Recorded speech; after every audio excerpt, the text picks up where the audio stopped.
to New York City, to the fish places, and say, I want clams, I want oysters, because oyster suppers were a big deal up here. Not only were they here, they were on Livingston Manor, they had clam bakes. And because we don't have any, unfortunately, in the Beaver Kill, they sent them all up. So all those trains came one after another after another. We don't get that, but unfortunately some of them wrecked too. Okay, so I thought I'd throw a couple in here. So this was 1921. This was the milk train that wrecked. It wrecked just coming out of Livingston Manor. And then this was the sugar wreck. This also. This one, unfortunately, from what I can determine, hit a house. But these are also a couple of wrecks that I threw in. Well, how else would you get up here? You'd get up here by your car. Now, one of the things as we go along with this, come on, stop that. You don't need to do that. I don't appreciate it. Thank you very much. I'm going backwards, right? No, yeah, there we go. Was what happened that we don't have now, hotels, boarding homes, all of that stuff. What happened? Because here was our train. Here started some cars. We didn't have any buses. Well, we did have one bus. And we had horses and stables. Two things happened. One, the train stopped. The railroad ties were pulled up, and the stations were either converted, torn down, or morphed into something else. And two, the Quickway killed it. Actually, the Quickway. Because before, if you look, some of these brochures said the scenic route. The Kodak Trail is what this is morphed into. The Kodak Trail, bring your camera. You can come up Old Route 17 all the way and ride next to the railroad tracks, and it's beautiful. And the Quickway, well, now again, the diner is a potty stop on your way to Binghamton. When did the train stop? In the late 50s. Yeah, so, but in the Quickway, maybe it took that long to put it in. It did, because they had to pull the tracks up first so they could lay the Quickway on the tracks. It took quite a few years. Yes, it did. 64 was the opening. And around in that area. We cheerleaded. Yeah, I was going to say, we cheerleaded. They had And- a Grand opening. ribbon cutting. Yep. So there we go. I mean, what are we now? We're a bypass, a get on, get off. Yeah, You can see the gas station signs. You can see the diner sign.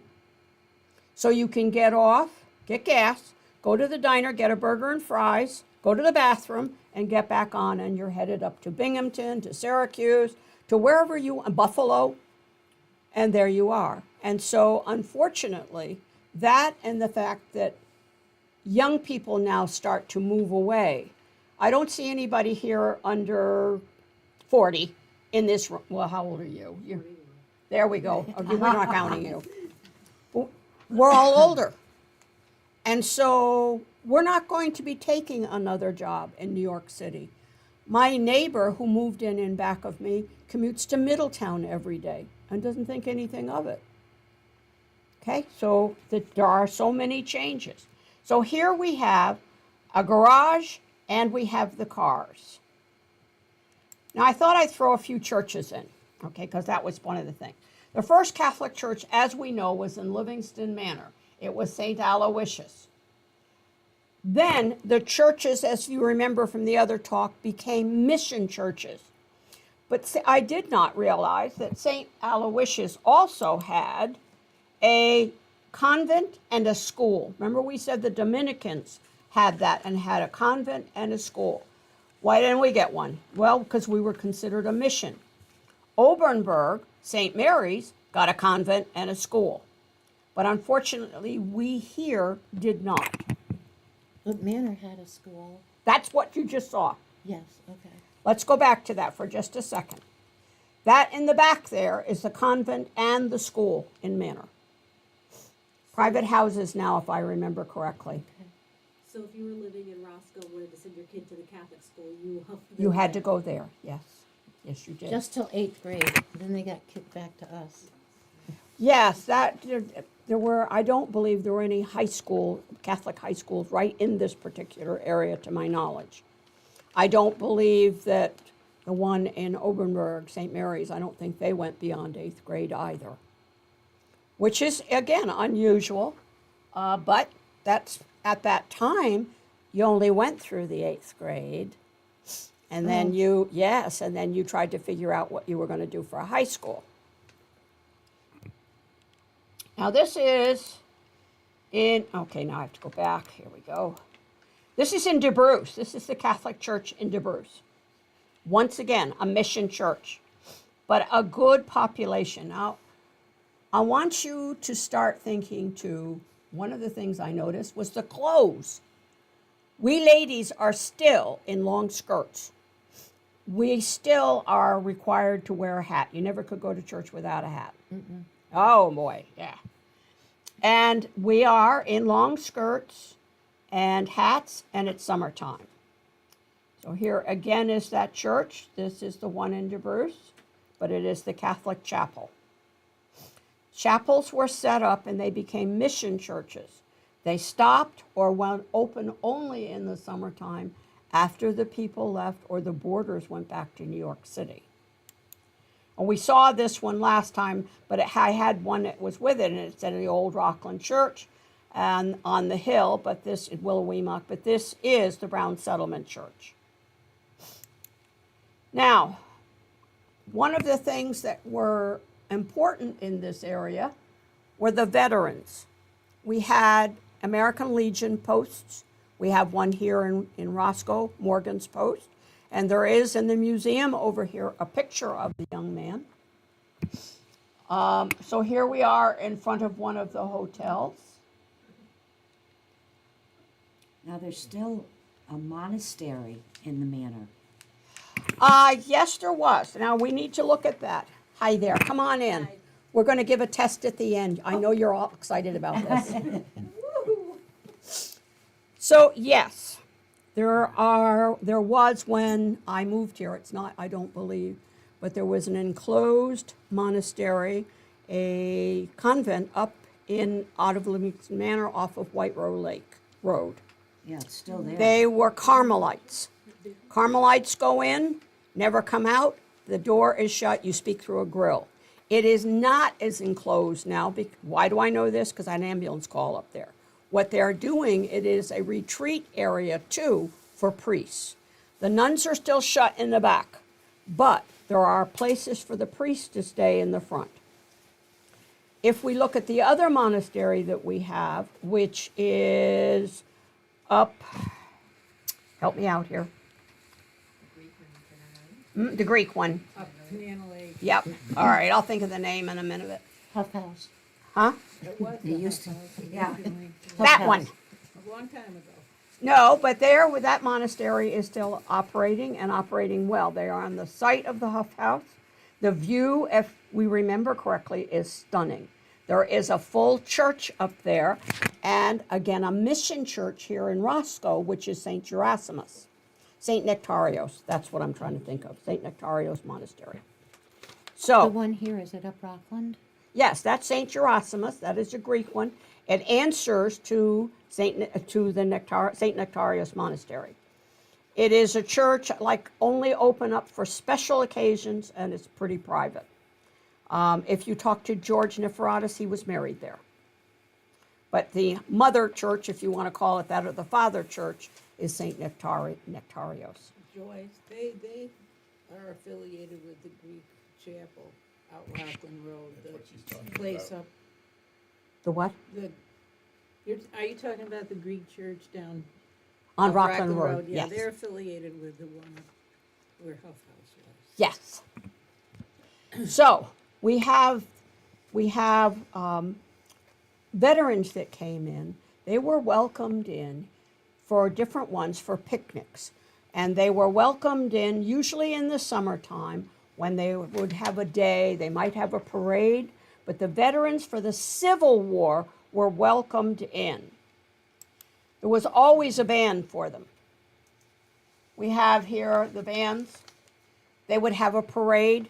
We had those parades here in Roscoe too, up until, well, when I got here, we had a couple more than the fire trucks and the ambulances. But, Where is this picture, Joyce? pardon? Where is that photograph? This is from Roscoe. Okay. This is not. This is from a really cool oyster. No, clam bake. But it is also on the 4th of July. If you'll notice that what we had were pony rides. Told you a lot of stuff I collected. But let's take a look at the roads. Here we are and what we had. We had Old Route 17, which was very, very popular. Dirt, no headlights, etc. And then I found this and I was like, oh, that's Roscoe. Yeah. That's Roscoe. What's that doing in all of this? But it is. But it was also a hotel. Not a hotel, but a boarding house. How did you get stuff? How did the boarding houses, how did they get stuff? And I found this, and I thought this was really cool. Standard Oil. And this is how you got to your hotel. Are those You got horses milk. Was that wagon with the oil, was it horses or mules pulling it? I have no idea. Oh, I was trying to figure out. I have no idea, but it is Standard Oil Company, New York. Look at the I guess picture, it- it looks like a mule. Doesn't it? Yeah, it looks like 3 mules pulling that. It looks like what? 3 Mules. mules. Could be, but it doesn't say. Well, maybe one mule is to the buggy next to it. However, this one is manor and what did milk. Now, in the thing that I gave you, okay, we looked at that and we saw that some were boarding houses and some were hotels. We ought to take a look at what was the difference? What made it just your boarding house? How come that Paula just had a boarding house? How come they were all out here as boarding houses? Easy. You offered fresh food, fresh air, close to the train station, and you could sit on the porch and rock. But one of the bigger hotels, if you'll notice that some of those said 150 guests, they had stuff that was more, perks. You had to have a lake or a pond. You had to have some place to swim or bathe outdoors.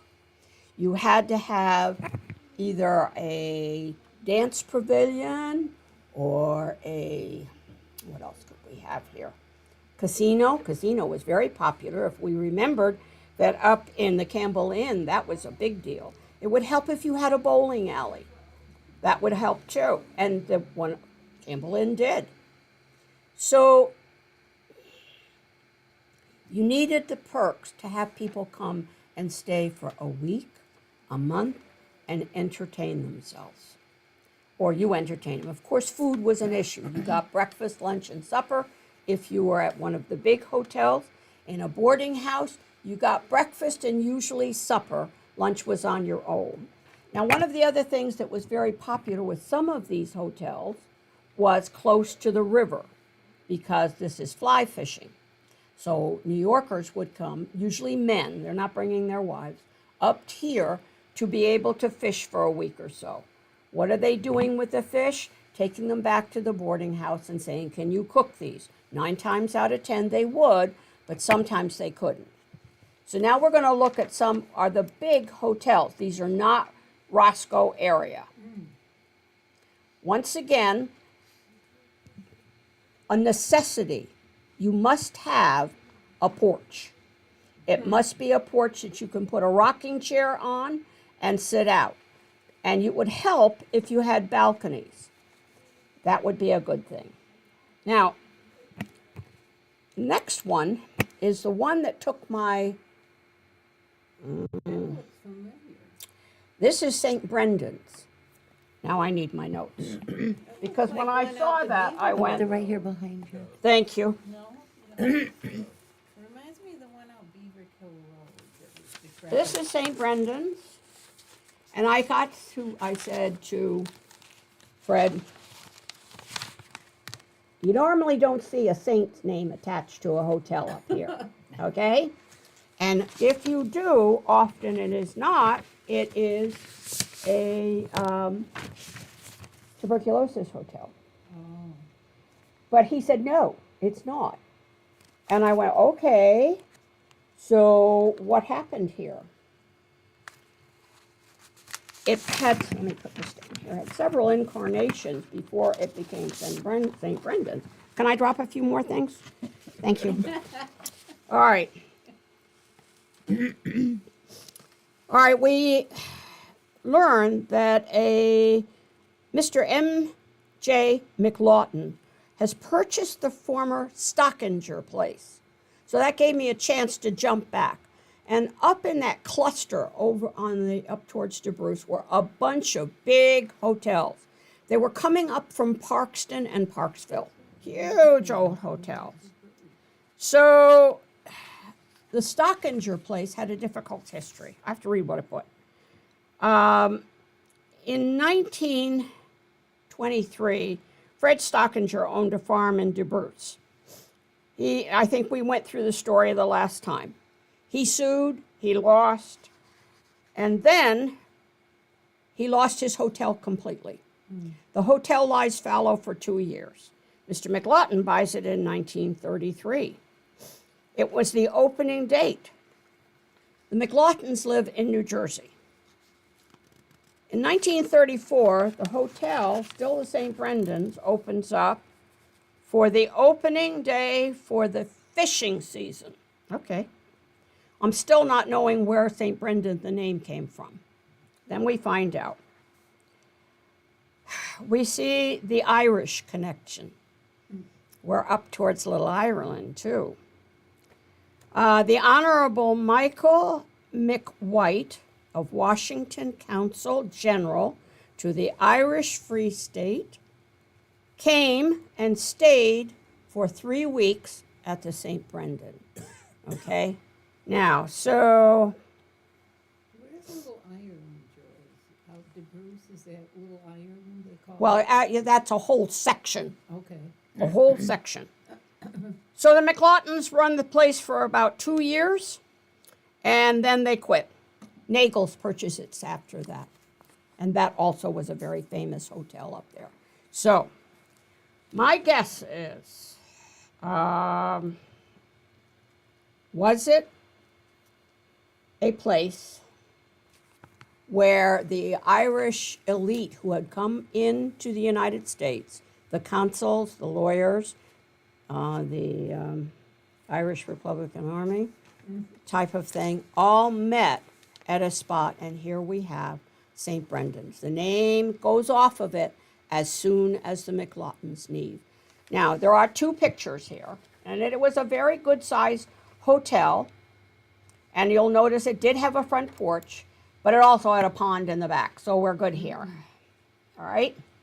But that's St. Brendan's, and that just tickled my fancy so much it wasn't funny. Gone now.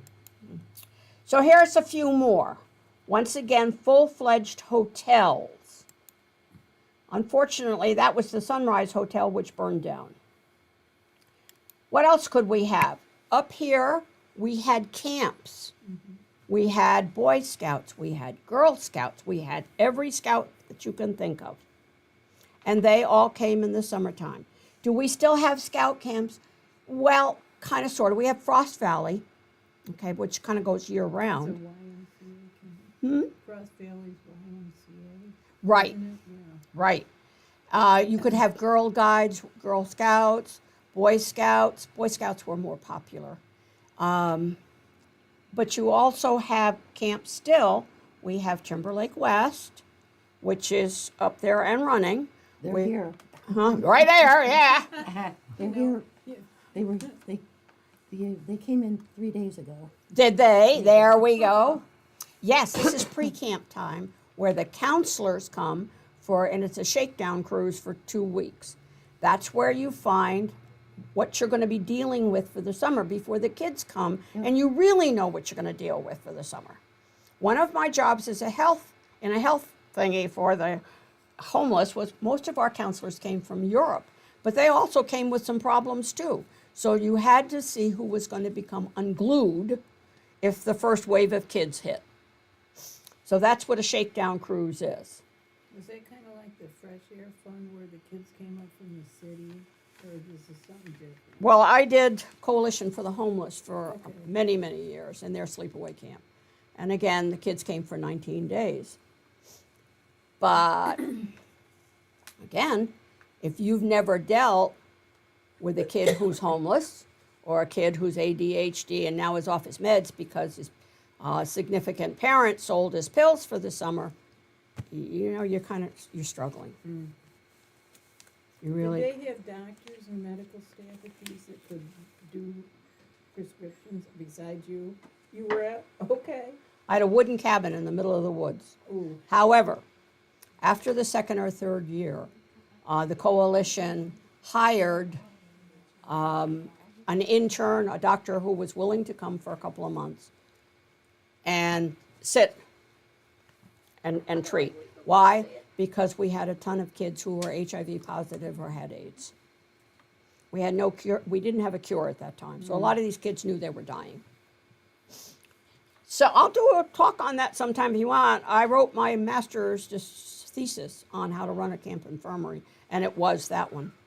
So a little old in the tooth for it now. So when we talk about Deckertown was a hamlet. That's you, isn't it? Yeah, there we go. Okay. I'm She got- still the she got here outsider. just in time. After 51 years, I'm still the outsider. I'm sorry to hear that, but this was, when we talk about Deckertown had stuff. It had a store for sure, because there it is. Matt Decker's store. It also had, come on, here we go. Now, up in that area too were some boarding homes. This is the boarding home operator. What's she wearing, ladies? Not anything light. Here we have, and I found this because one of the earliest acid factories in this area was the Manville. All right, and this is one of the few pictures that I've ever seen of that. I was really tickled because he sold to Curie. And here we then have the Hazel one. And we remember how we had that. All right. Each time I go past on the Quickway, I try to picture that in my mind where everything was. It's hard. Because the only thing still standing is what, the little smokestack Right. on Hazel, and then you can see some brick and stuff. It is. It's, Right. yes. Right all over the Yep. road. Seemed like All right, I it was threw a- this in because in by the library, if you remember, there's a plaque talking about Mott, right? There is a Mott cemetery in Manor. So how did that come along? And so this is how it happened. I'll read this. So the photo label Roberts farmhouse is not that of a family named Roberts, which would then be called Roberts, but from a family home of Robert Mott. Hence the title Roberts. It's the oldest surviving Mott homestead located on the Covered Bridge Road next to the Quickway overpass, and that is courtesy of Fred. Okay? I didn't know that. Now here's a bridge we're more familiar with. Oh, yeah. There's our Beaver Kill Bridge. And this is at a time when it still has the stone foundations, the pillars on either side. So what else then could you do coming up here in the summertime? You could then go to the campground. It didn't look like that then. This is what it looked like when it was actually the campground. You drove down, went to your old cars, and you parked. There was bathing, and you could go in because it was the old mill pond, the old tannery dam that they had torn down. So now you have a little pond there. Allegedly, it's good fishing. I don't know. I think it looks pretty cool. Now this house is still standing. Anybody that knows, what's her name? She works for the school. De Madera. Well, she's, yeah, you know, Yes. okay, that's her house. Green. That's her house it's standing, and she lives there. Yeah, That is when it was a boarding house. Where is that again? Huh? it's, Where is it? so keep going She was towards the gonna come manor, you go past where you go up Burnt Hill, keep going. Okay, It's like right next to the road, Yep. okay. right, like 3 Right foot there. off the road. Uh-huh. Because she came in one day when I was here at the library and she said, "Do you know that my house was a boarding house? Can you find something?" And there we are. That's where it's at. That area up there, we've lost a lot of the, I guess, the texture of what it looked like because the Quickway went through. So you don't see the backyard, the foundations and stuff Yeah. like that. Now this is down on old Route 17 because let's say that you wanted to stop, get gas, and a cup of coffee, but you wanted to stay overnight. Those are cabins next door and a small motel. It looks like wintertime. Hmm? Is it wintertime? Is there snow on the roof or is it? No, just it's black and it's white not. picture? Yeah, no. Okay, The way it looks. 'Cause here's another side of it. Here we go. okay. Those cars Okay, look a little lunches, you newer. could get a lunch, but you could stay overnight. This was Old Route 17. Old Route 17 had a lot of good stuff. They had gas stations. I mean, when I first came up here, you could stop in Parksville and you get a decent hot dog, you know? Oh, Yeah, you could get something halfway decent to eat They here. had great pancakes too. Yes. Poppy's Pancake House.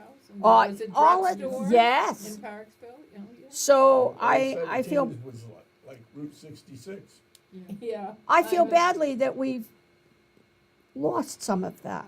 I mean, we really, I wish. They had good hot dogs and ice cream, Oh, yeah. hot dog and a milkshake. But we will notice that this again is in the 30s. Yeah, those cars look a little newer. Here we are up DeBruce, in yeah. DeBruce. DeBruce, some of the inns up there hung on.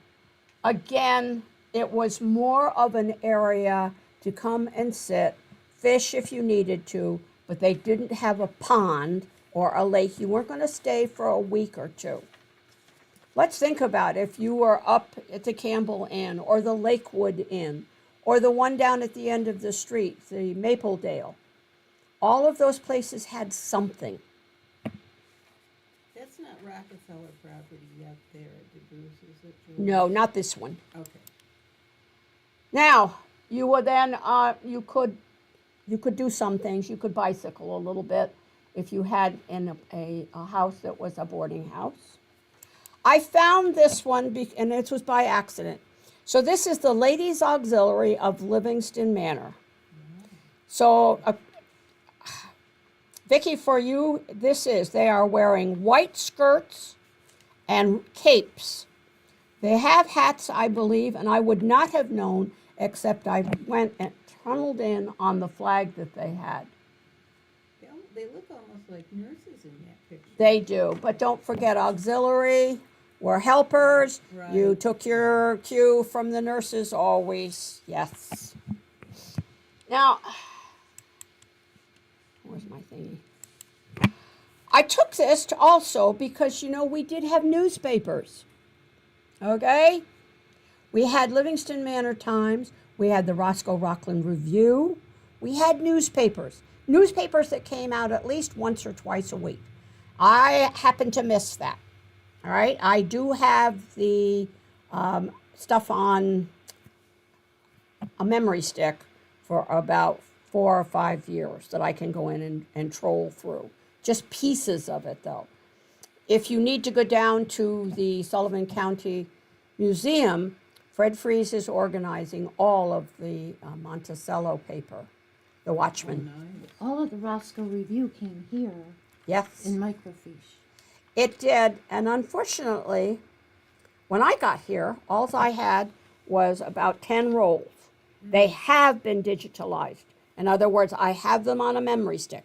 If somebody wants them, we can. Yeah, no, I didn't get any of that. He never brought them back. Who had them?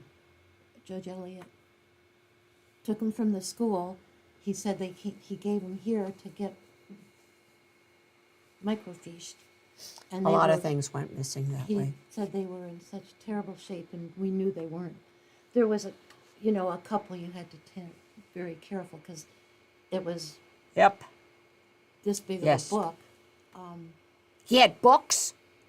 They were all in books. I mean, they were in big ledgers. We lost, man. I got 8 or 10, I've forgotten which it was, tapes they were like this. I found I do get a budget every year. I get $300.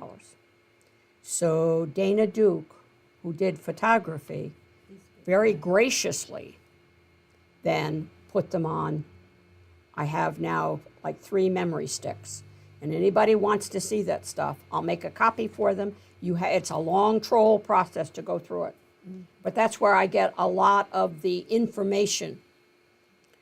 Debbie, did Monty know anything about it when Jim died? Monty Elliott? You know, it was kept such a secret. George Will was superintendent. Oh, okay, yeah. We were, I they were remember. they were redoing the home ec room, which is where we stored them in the back, upstairs in a big closet, At the school? at the school. They were brought in by Because Albie. Albie family, Albie family brought them in. Albie family was mad at the library, so they gave them to the school. We didn't want them, but I did notice a few odds and ends when I first came here. they gave them to the school, and so we had them. There was a famous fisherman. He used to come in every summer, and we'd set him up in the home ec room, and he would go through different ones. But all of a sudden, Jim Elliott met George there at night. They all came out because they were going to the library to get microfiche, and then they never came back. We keep looking on eBay. I'm figuring they'll end up there someday. I'm sorry, because so much history has been lost. Yeah. It really has. When I first started, people would come in after, in like 1 or 2 years after I started as historian, and say, I wish I'd known about you, because I threw a lot of stuff away. Oh, Okay, and it's gone. Yeah. Let's go back to what's sitting in my shed, is the fact that people would come in, and this goes back to, let's say, 2010, 2011, with a bunch of papers. You can look. You have to give them right back. And I would ask, may I make a photocopy, please? And we had a donated photocopy machine because the library had been flooded. I would copy. I would put them in a loose leaf notebook. So I have about 25 loose leaf notebooks that are not organized. I mean, I would stick it in and go on. Allegedly, you're getting a intern this summer. 2. Sometimes Graham's. One of which she promised Fred and I. You didn't know that. Oh, sorry. Okay, I'll go. There's one kid I hear who is a snap at just organizing. That's the one, yeah. Because both, now I want to tell you then about Fred, because again, Fred and I met a week ago to go into the Masonic building. He has over 1,000 slides. Slides of pictures that he's had, historical pictures, stuff like that. He has carousel after carousel. And that's one of the things that we were talking about. Could we somehow find a way to digitalize those pictures before they're gone? Fred and I are both saying, before we forget what's on there. Sometimes, excuse me, sometimes over at Grahamsville, at the library over there too, they have historians who come in. Have you ever contacted Yes, them? yes. Okay, The problem here is money. right, yeah, that's usually. And my the $300 problem. is not going anyplace. No, that's not much. That's it. I don't use it because, for what? I wanted to get Ancestry when I was here at the library. For a library like this, I was quoted $1,200 to $1,500 a year. So I have Ancestry, okay? And when people would ask, I would do it. You're not supposed to, but I would do it because it was fun. And it was always fun to tell people, listen, you had a horse thief. Did you know that? And your relatives, I just want to let you know this. So that was fun. So one of the things that I found as I trolled through was how it looked in, because it was linotype. I thought this was really cool. And here we are again, doing the newspaper. Do they have any of that over at the train station where they have a lot of history rooms? God, you we don't know what's over there. I don't, because it flooded. No, but now they've redone it. We went in and they, at Halloween and Christmas time, they I had, did a talk at Halloween, I think. yeah, they really they had it set up nice, but I'm glad. I really am, because that's where a lot of Wilmer's stuff went. Unfortunately, it went up and got dumped. What hurt me was that there were a lot of maps, but they were thrown away.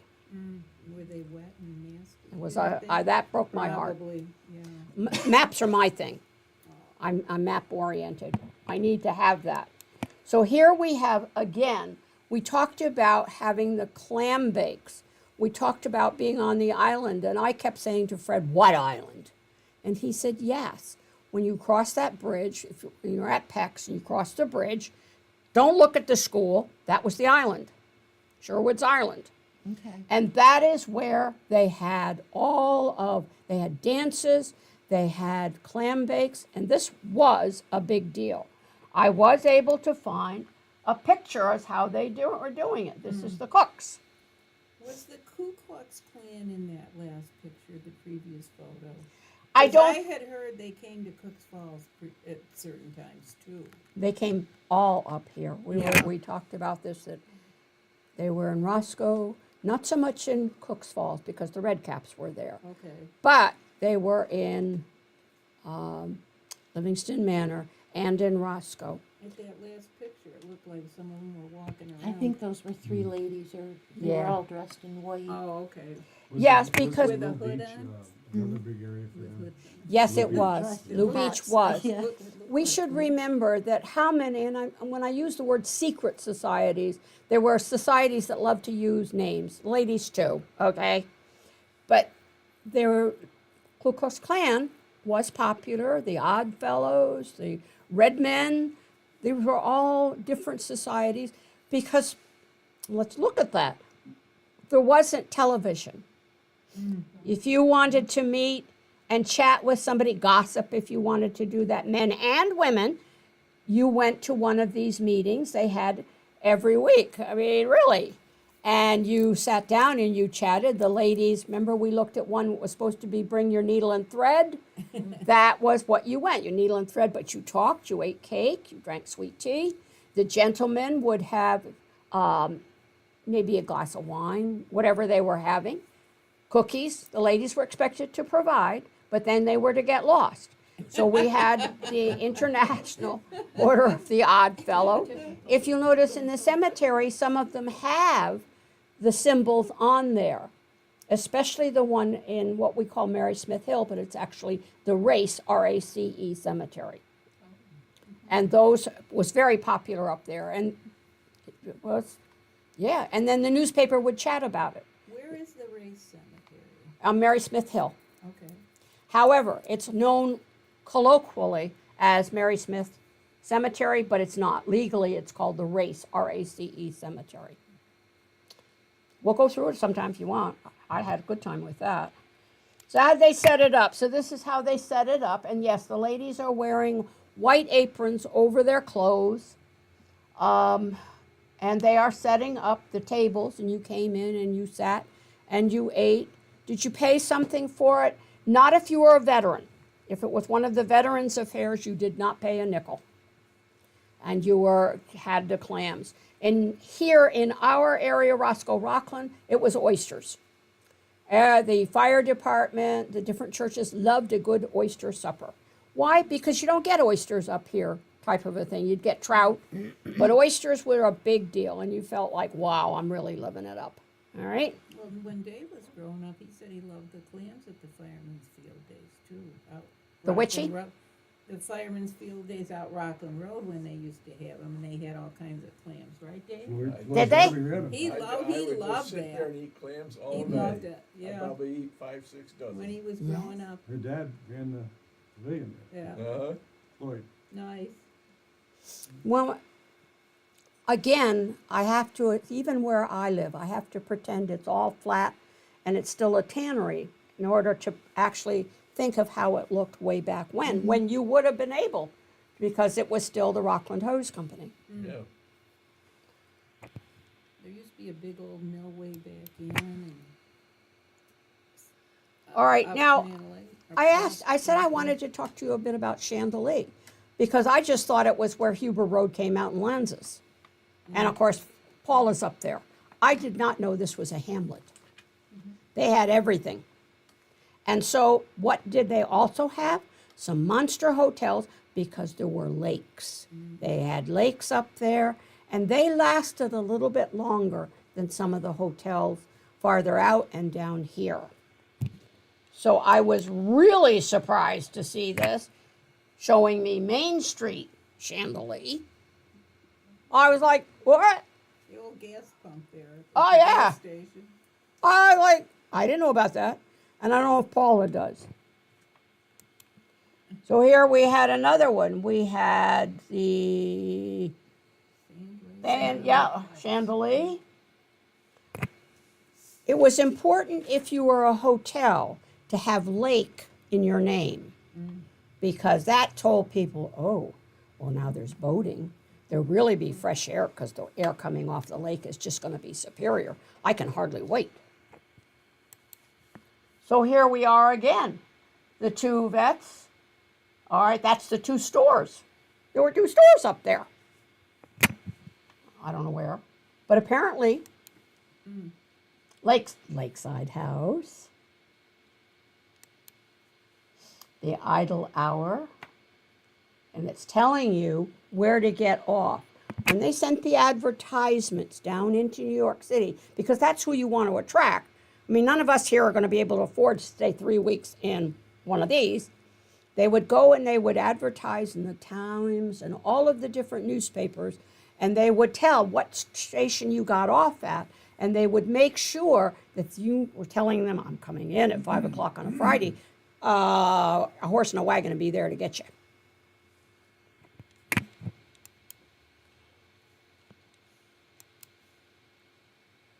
So here we have the, whatever it is, View, High View, but it's spelled Winter, H-E-I. and Chandelier. Here we have General Store, another one. That's Frank Rose, but it said Louisa Rose was the proprietor at, Yeah, I the, saw at their hotel, so maybe they were husband and Probably, wife. yeah, you always, well, you went on your vacation, you'd like a little souvenir. But you might like a snack to carry in your pocket.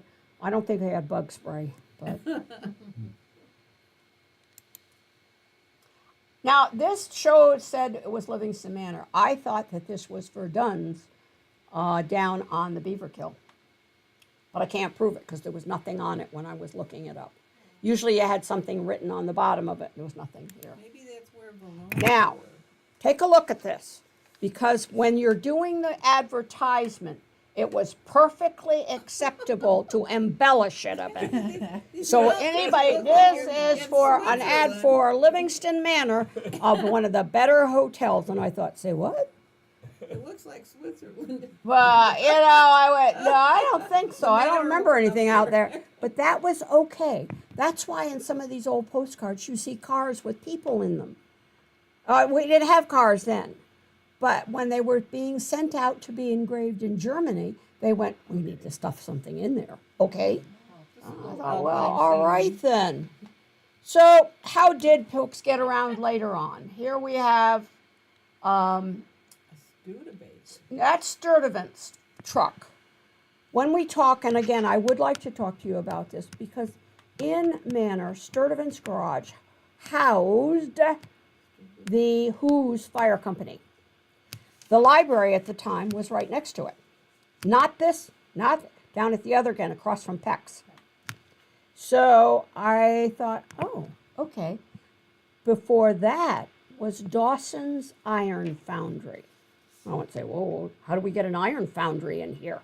But there was an iron foundry. The iron came in on the train. It was melted down, and they made plowshares. They made horseshoes, all of the different things that you need to have made out of iron. I was fascinated with that.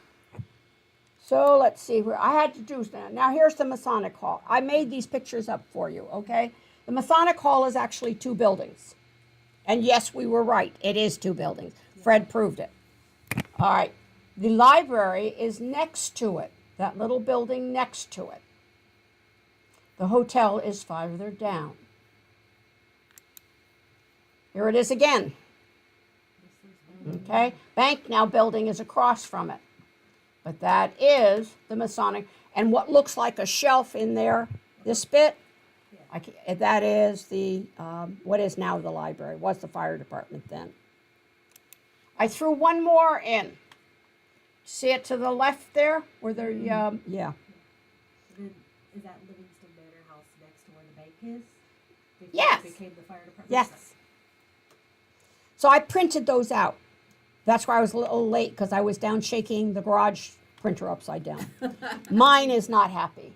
So here we go. Now I printed this one so that you could see the fire tower a little better. At that time, the library there in Manor, because it was a firehouse, had a fire tower. And the other pictures that I had seen, you could only see the tippy top of it through there. But this, I was happy to see, showed an exact tower, so we know it as such. And then you can see the building, what will be farther up. That's the Masonic building. The hotel there is gone, all right? Hotel Sherwood, is that? Yes. And I sorry about that too. Now here we also have the gentleman sitting out. This is the am I going to say this right? Du Bois? Thank you. Du Bois. In French, it would be Dubois. Okay. All right. And when we talk about the Manor, this was the store right next to the train station. So you know, they would bring in supplies and hold them and for the different hotels. Once again, this was one I threw in simply because I saw a little bit more of the tower. Trey's Country Store. Hmm? It says on the bottom, Trey's Country Store. It's a wagon, Yeah. yeah, on Main Street. In the Manor showing the former Trey's Company store left, and down the street, the Manor House. Once again, I like that one even better. Now, I think I did show the train wreck, right? That was on the house. Now, when you got off, you would have a sign that would say to you, okay, how many guests the hotel? You're holding one that shows that for Roscoe. This was a sign, a tin sign. So it gave you all of the nuns that how many kids, people could be in the particular hotel.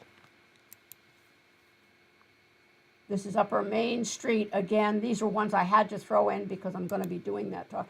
Now, do you remember that when we did cemeteries, how to read a cemetery?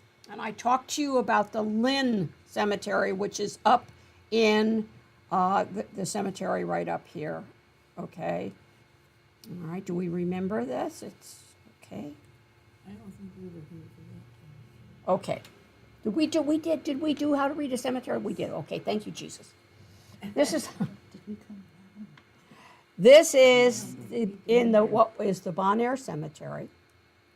It is, though, at that time when the Lynn family bought it, it was legally and still is Hillside Cemetery. And I think I did tell you this story when the Lynn family escaped from China. Randy's father was high politically. They knew they were not going back. They purchased this whole piece of property from the Cemetery Association and built what would be a Chinese memorial. So you go there once a year, and if you'll notice, there looks like there's stones there. That's similar to the Jewish tradition of putting a stone on the grave. I did not know what it was, but Randy was coming to the library at the time. He was still in school here. By the way, he's married. He is married. Yes, and I'm Yes. so proud of him. And Lori has her master's Yeah. and works in New York City. I am so proud of her. What generation would that be, those two? Like the third or fourth? Well, for Lori and Randy, it was their parents who were not young at the time. Okay. Because I remember meeting her father was very militaristic. Is that a good word? He really, he was not a bendable person. Let me put it to you that way. I There don't know is, if I met the father, but the mother brought him to school, and Lori spoke not one word of English. no. Not one word. And yet she was born in the United States, and Randy was born in China. Randy spoke good English. Yes, but she was not allowed out. I think I told you that she loved to come here after school. It took almost a year before they would allow her to come in after school and stay till 5. And Mr. Lynn would come down at about 2 minutes to 5, yank the door open and scream to Lori. And she had to get up immediately, no matter what she was doing, and go. So, but she was such a lovely child. Yeah, I'm telling you. they both were. Yes, Randy got a lot more leeway because he was a boy. Boy. Yes. But they fed me a lot. I appreciate it. So now this is the Bon Air up there. We talked about that. And this again, while similar to the St. Brendan, the Bon Air, again, I would lay money on the fact that this was a tuberculosis hotel. Good air. Now I don't know if I can even read, no, it's Alpine. Where's the other, there we go.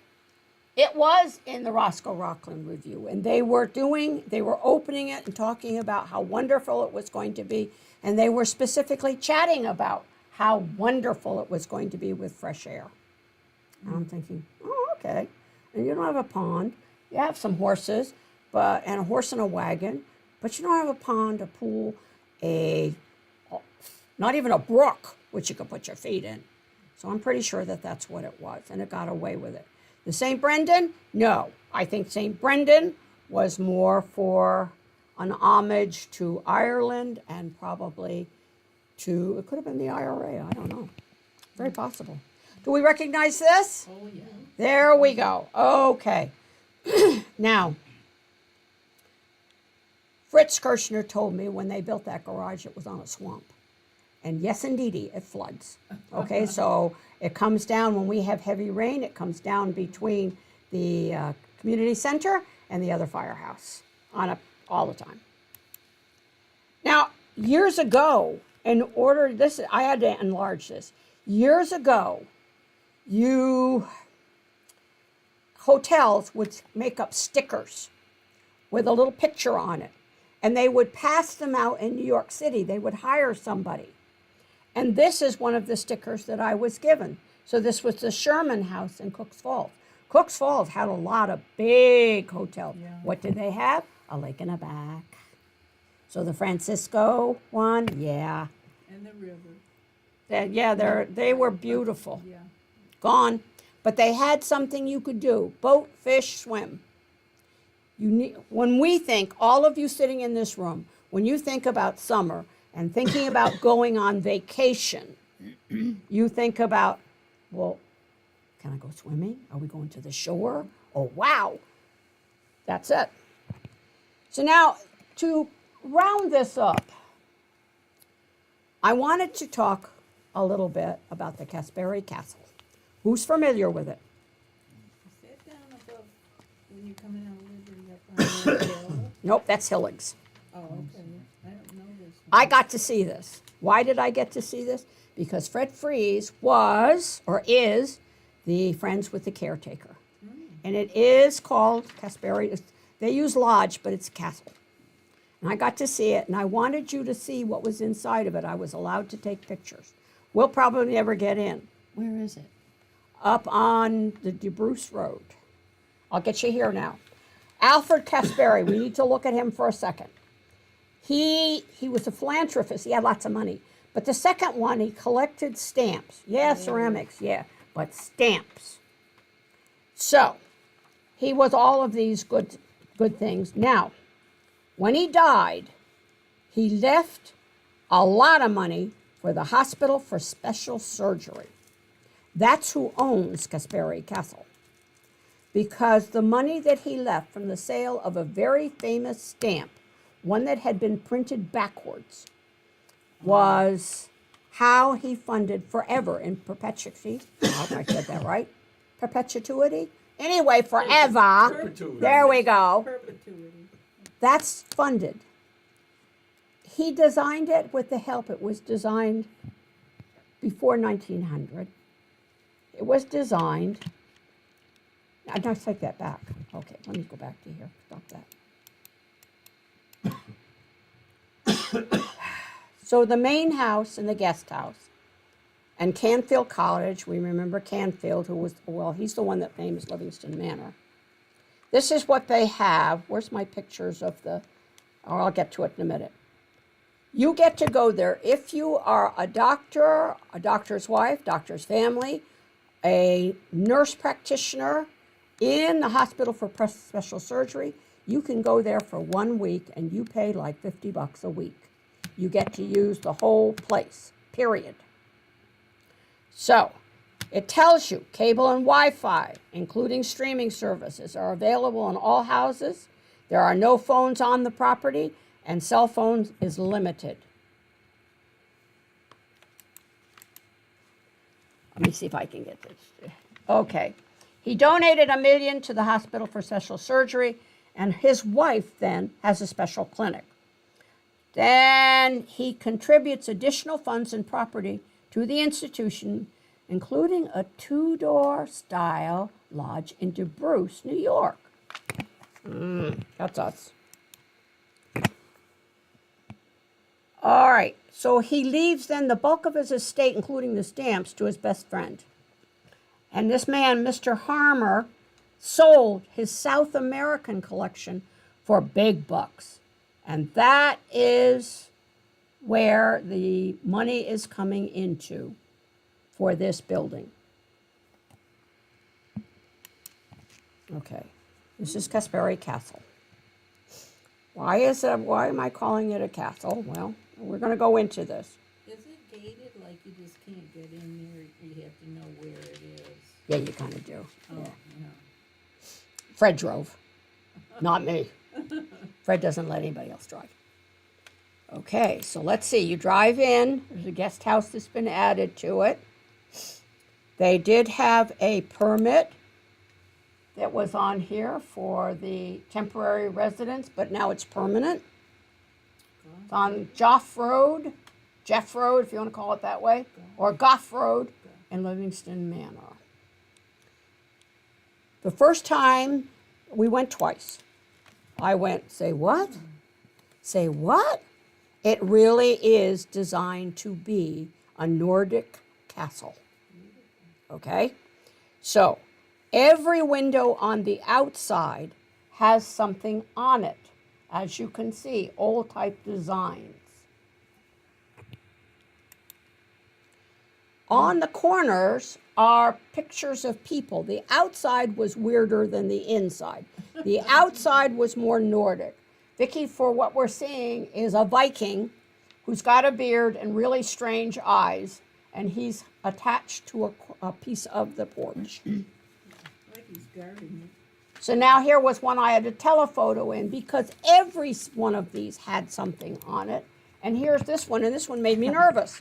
And this one looks like, once again, Vicky, it looks like some sort of a, what would we call this? Monster? Demon? Dragon, something.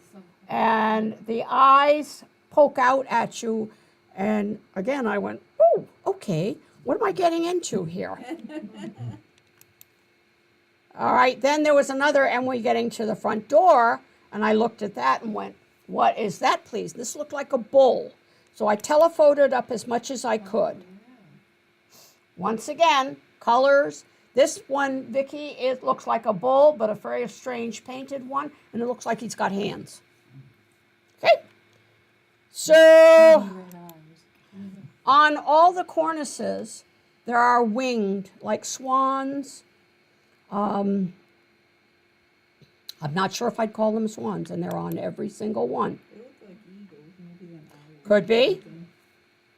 This is the outside. These are rough-hewn planks, too, by the way. Now, here above, I think it's an owl. Not sure. The drain pipes had crowns on them. And this is a lamb. It had white paint to show that's what it was. Now, when I first saw this, I thought it was an indecent one. I really did, but then I telephotoed. Okay, there's on both sides, it's like a little porch that you can walk out on.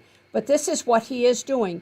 It is a figure of a man, and he's making something. He has a hammer in his hands, as you can see, so he's probably a blacksmith.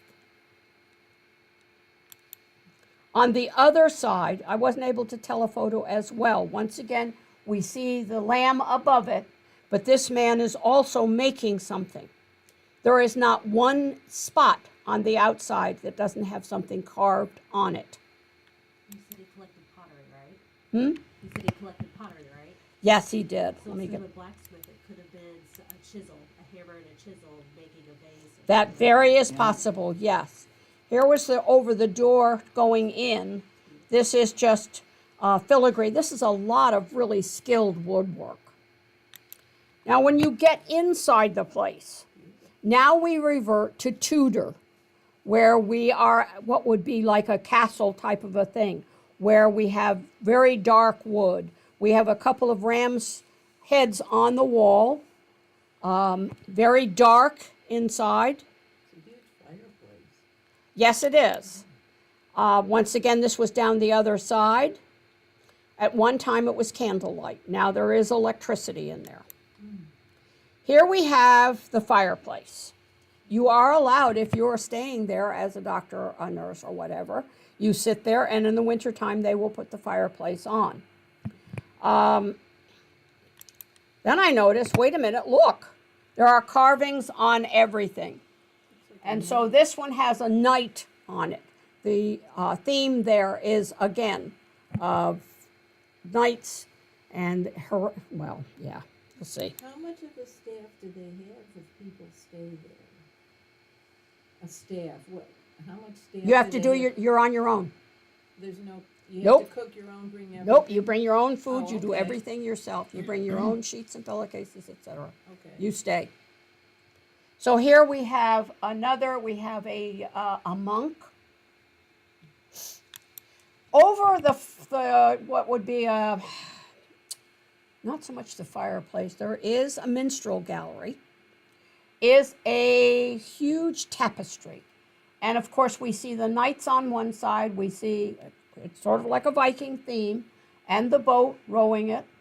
It's as close as I could get telephotoing on, but it's old, and it's probably very valuable too.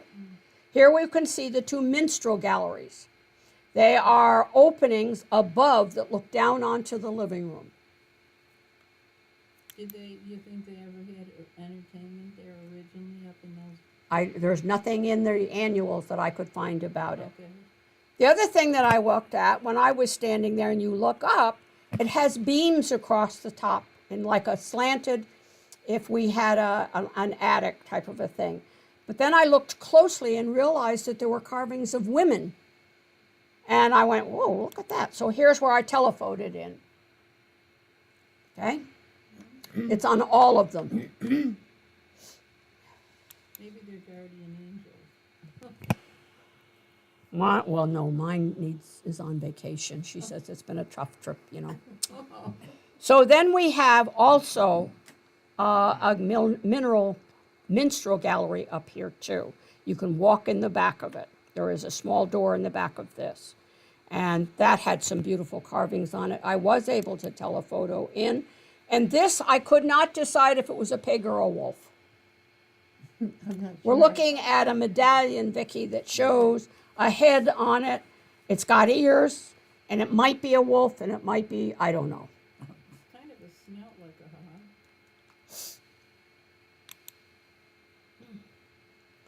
hog. Okay. All right, now each corner, if you'll look up, you'll see we have a face up at the top there. Everything is carved. Here we are. Faces everywhere. There's the other side. Faces. Could they tell you what kind of wood that was?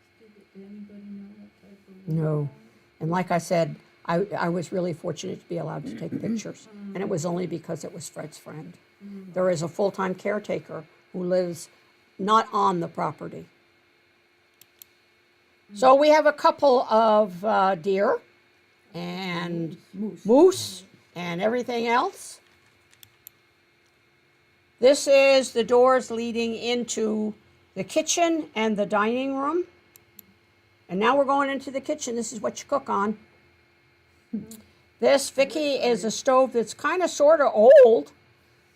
The other thing that I want to show you that's coming up next is every square inch of that kitchen has Dutch tile, Delft tiles. And they are old and they are beautiful. So I've got some pictures here of them because as you go through the room, they tell a story. I did not get them in the correct order. So you can see that one of them is out there planting flowers. There's a minstrel. There's another one with a lute and a flute.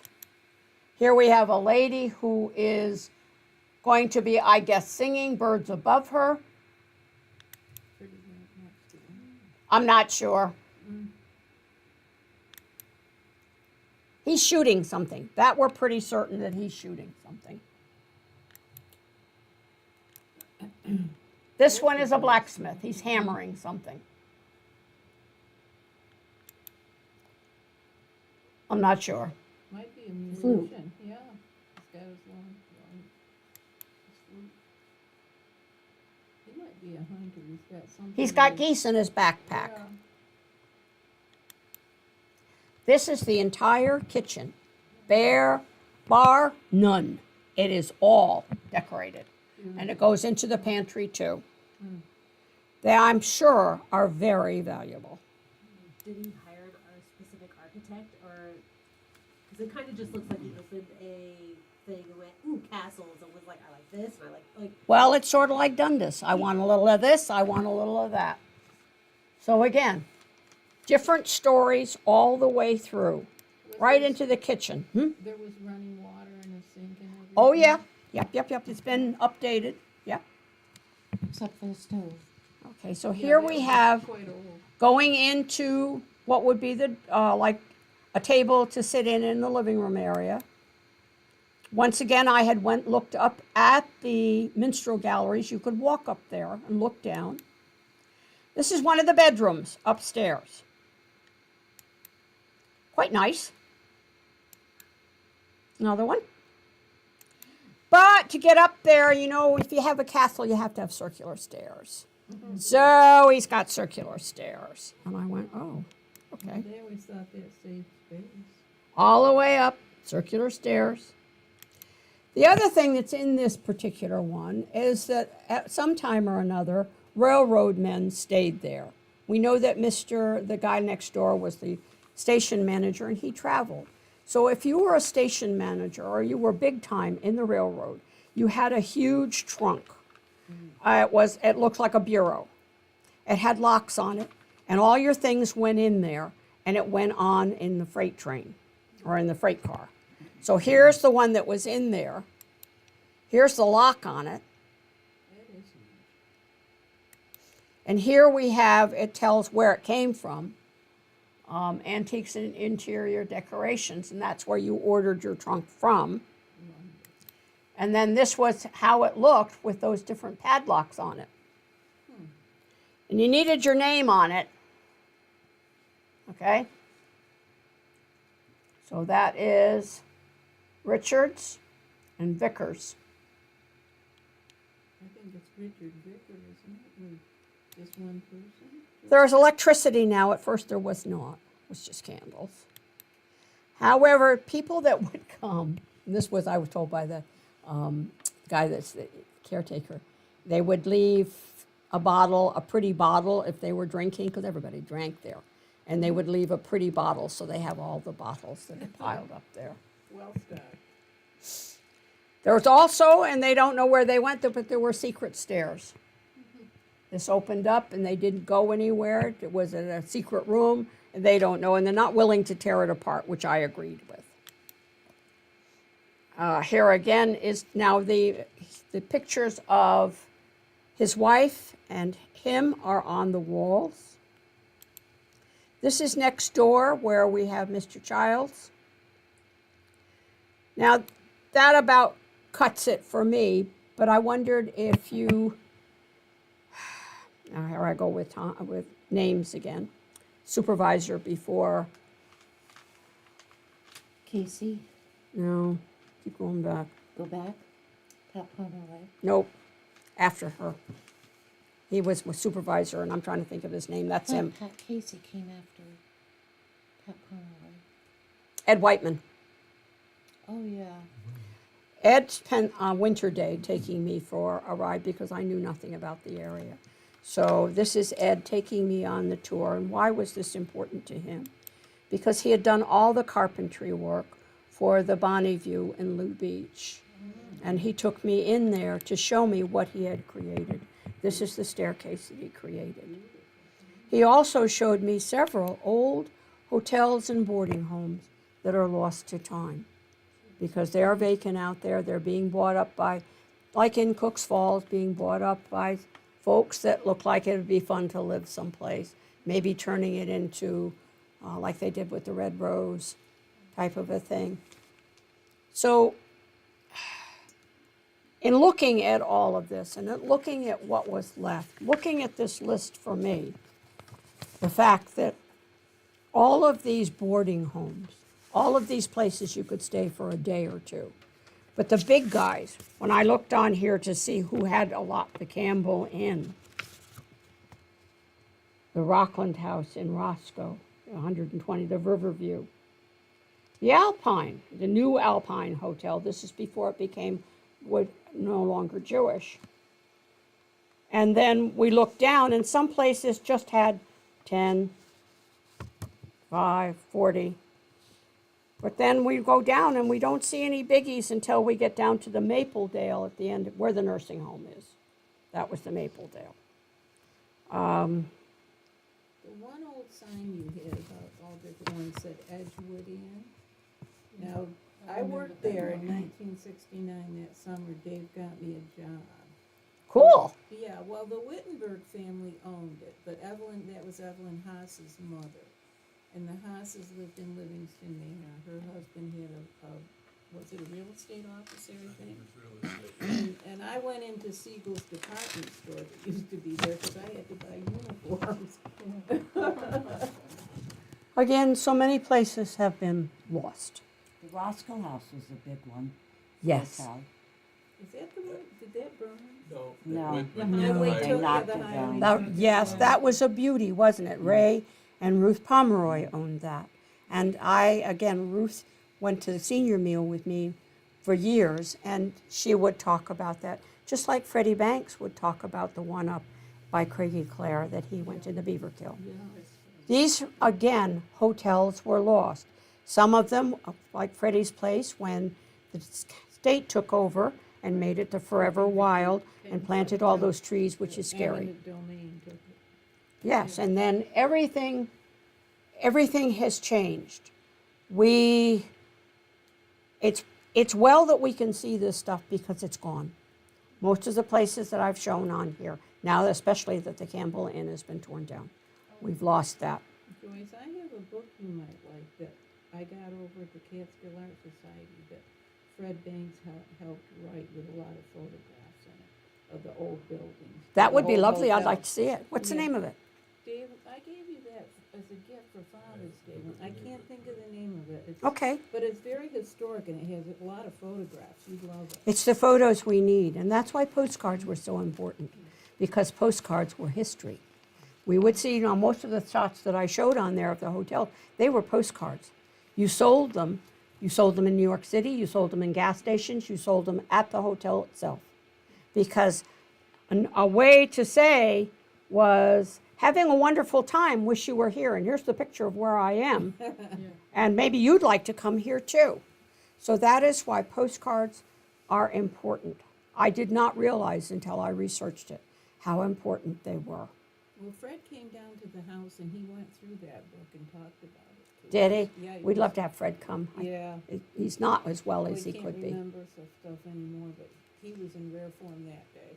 I've never known Fred not to be in rare form. Yes. Oh, yes. Because he used to come in the library. But then I had the fly fisherman Ralph Graves, if we remember Ralph Graves, yeah. who would come in and talk about fly fishing. And to me, it was like, say, what? But these are things that, unfortunately, the kids are not getting, okay? First couple of years here, I used to get asked for a history presentation up at the school for the older kids. Now we don't do it. They get a book read to them and a cookie. So that's why, if, with your permission, I would like to tell you next time the story of Manor and how Manor got its name. Because our kids, when I say ours, but Roscoe kids are walking down an aisle that may be hard for them. May be hard. I don't know that it's hard for them. I think it's harder for the parents. Yeah, the kids, Very the kids good are point. happy, and you're Very, right, very yeah, good you're point. right. Yes. You're right. So maybe, I don't know, if we advertise it enough, maybe they'd like to come and maybe not too. I also want to do a talk on communication, because that's a fun one. So maybe we'll do communication first and then the other one second. What do you think? Sounds good. I think so. It's very warm tonight, and I thank you for all coming out. The last Beautiful show out now, no- Yeah, No were storm. Last we one I were wanted afraid to when show there was thunder and lightning. was this one was dedicated to Betty Grossman. Yeah. Betty was a force of nature when I first came to Roscoe, Yeah. okay? I also was the one that put her on the helicopter for her last ride. Who was that, Joyce? Betty Grossman. Betty Grossman, Oh, yes. Yeah. When she had her house up there, every room with different displays, remember, Pat? We went for a garden, and then when that house burned down, oh my God. So that's to her. This is sort of when there were a lot of seniors, and every Christmas we went to the Rockland house, at least 25, 30 of us, and had supper. And Betty was in charge of organizing it. She loved that. When I started here, there were 18 of us seniors. There are only Ted Rampey, myself, and John Bockelman left Wow. out of 18. We miss it sometimes, we really do. So, any questions you want to ask me? I have a question. These talks you did in Livingston Manor, that was the one that you're talking about with bringing here then? Mm-hmm. Because I enjoyed that. It was very good. Yeah, I think I should, especially since I got to go upstairs into the afterwards, and I got to take pictures upstairs into the Masonic area. I thought that was really cool. Woo! But then to go through it with Fred. Fred does not like to come out anymore, but he did come out that day to go through it with me. And if you have ideas on how we can get these slides he's got organized, I mean, they're crystal clear slides. He used to love to play in the Carol Crew Center thing, He would still, I think, are they still doing it? Yeah. oh, I think. Yeah, so. he plays. Yep. July 1st. Yep. 8 p.m. it starts. So, once again, when Fred and I talked, and we talked to Peggy to say, look, we can't keep going forever. We need to pass it on to younger people. Yeah. They must live in the town of Rockland. They can't just have a summer home, they must live here. If Fred would change his address, it would have been fine, but he wouldn't do it. So, because he lives just out onto Stumptown Road. What's the man's name up to Manor Lake who would like to do this? He's been here some of the time, hasn't he? Morosco? Morosco, Morosco. Brian Morosco. Where does he live? He lives in Al Kloss's house just before Marion Gables on Tenino Lake. Is it still in the town of Rockland? I don't know, I don't know where. There's a that- sign. I There's a think sign, and Might there, be the town of the state is tricky about that. That's Yeah, why you're Fred right, couldn't do might it. be Fremont. I would have Might be town of adored Fremont. having, yes. He's just going up the hill there. I don't know- Yeah, I don't know how He far- it has to be in He the has town of a whole Rockland. lot of stuff that he has collected over the years. He took it to the O&W Museum craft fair thing that they Yes. had. He has a lot. He has- Well, Was he here one time? Yes, probably, he yes, brought yeah. a lot of stuff, I remember. Yeah. The first It would be couple of lovely, years, the again, first but time. according, because this is state, this is not just what we do, but the state says that every town of Callicoon, town of Fremont, town of Colchester, you have to have a historian, and they must live physically, full-time in that town. Had I He known lives more, there full-time. had I known when Wilmer said, want to do this, had I known. But it's been fun, I can tell you that. Well, we joined the Colchester Seniors Club, and they meet over at the depot the third Thursday of every month, which is coming up on the 18th. Judy Darby Smith's very involved with that. Yes, Yeah, she is. good. She's involved with cemeteries too. Uh-huh. She's got beautiful books. Hmm? She's got beautiful books all the way down. She's done them here, but because of the Darby family, she's down in West Virginia too.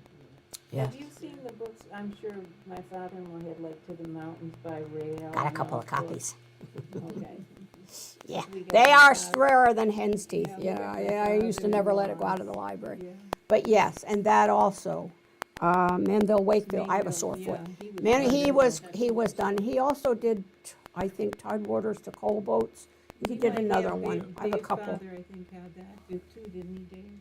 Did we give So, you Dad's? these are important, I think there's still a history section here. Okay. Don't let the books go out, but you can sit back here and look for all you want. A wonderful website just for postcards and pictures. It seems to be Livingston Manor, but it's not. And it's livingstonmanor.net. Okay? And that's set up by Harold Van Aken.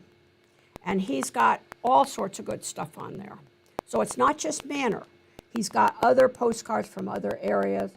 I was hoping that he would have, and I probably should do something about it.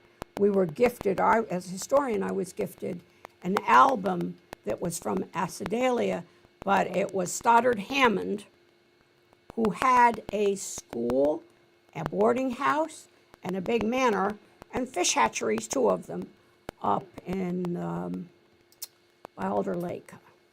You know, And- Cindy Conroy down in Cooks Falls, her grandparents, Parks, what, Eunice and what was, well, George, her father, Cindy's father was a Parks, grandfather was a Parks. And Doris Parks was the church secretary, but Cindy might have some things from her grandparents down in Cooks Falls. Now, Eunice Parks would have had no trouble cooking in that stove because that's She the had bottle one that still she like had. it.